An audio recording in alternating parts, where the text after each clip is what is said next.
Hello everyone, সবাই কেমন আছেন? আশা করি খুব ভালো আছেন। আমিও খুব ভালো আছি। আমার একটা নতুন ভিডিওতে আপনাদের স্বাগত। আজকে আমি কিভাবে ঘরোয়া পদ্ধতিতে চিকেন বিরিয়ানি বানাতে পারবেন তারই একটা সহজ রেসিপি আপনাদের শেয়ার করব। আমরা রেস্টুরেন্টে প্রায় বিরিয়ানি খেয়ে থাকি। রেস্টুরেন্ট স্টাইলে বিরিয়ানি বাড়িতে কি করে তৈরি করতে হয় তারই রেসিপি আমি শেয়ার করছি আজকে। চলুন দেখা যাক। এখানে আমি প্রথমে গরম মশলা নিয়েছি। এটা আমি শুকনো খোলায় ভেজে এবং ভেজে নেওয়ার পর এটাকে আমি পেস্ট করে নেব। আর এখানে আমি কাঁচা লঙ্কা, আদা, রসুন আর পেঁয়াজ এটাকে একটা পেস্ট বানিয়ে নেব মাংস ম্যারিনেট করার জন্য। আর এখানে আমি বেরেস্তার জন্য পেঁয়াজ ভেজে নিচ্ছি। পেঁয়াজটা লাল লাল করে ভেজে নিতে হবে। লাল লাল করে ভেজে নেওয়া হয়ে গেলে এটাকে তুলে নিয়ে নেব।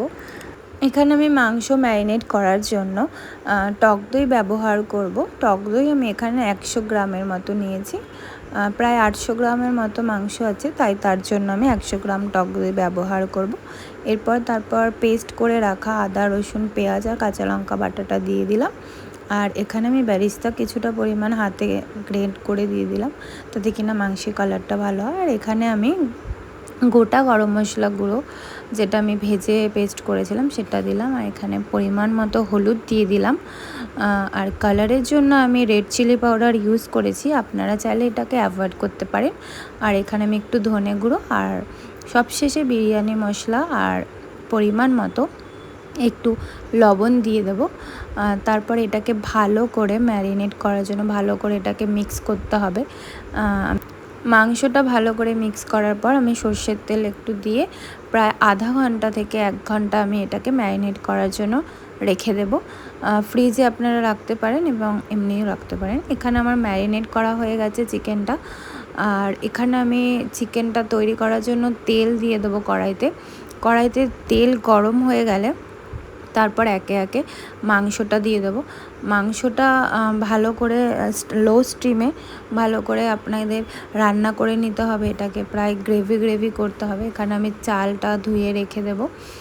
এখানে চাল ধুয়ে রেখে দিয়েছি। তারপর জল গরম হয়ে গেলে এখানে আমি 2টো তেজপাতা আর 2টো এলাচ আর সামান্য পরিমাণে আমি সাদা তেল ইউজ করব, যাতে কিনা রাইসটা গায়ে গায়ে না লেগে যায়।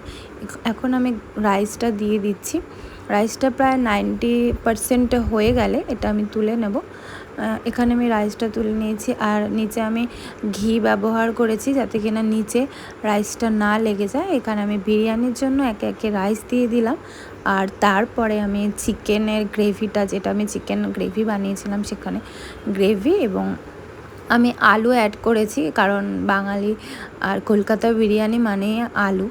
তো একে একে আলু আর বেরেস্তার ঘি আমি অ্যাড করলাম। তারপর আমি প্রায় এটার লেয়ার তৈরি করব।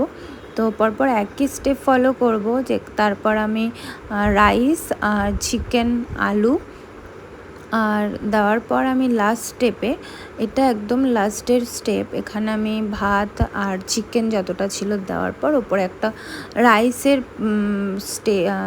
লেয়ার দিয়ে ওপরে আমি বেরেস্তাগুলো সাজিয়ে দিলাম।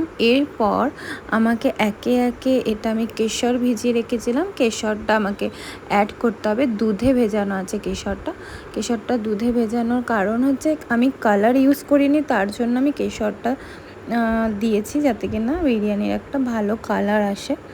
আর তার সবশেষে আমি ঘি দেব।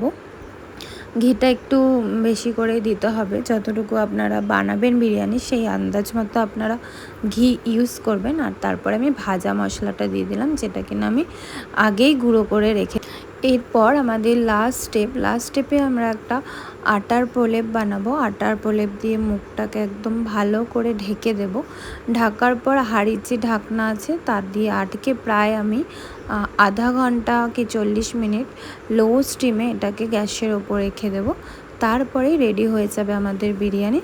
আজকে আমার রেসিপিটা আপনাদের কেমন লাগলো আমাকে কমেন্টসে জানাবেন এবং বাড়িতেও আপনারা ট্রাই করতে পারেন।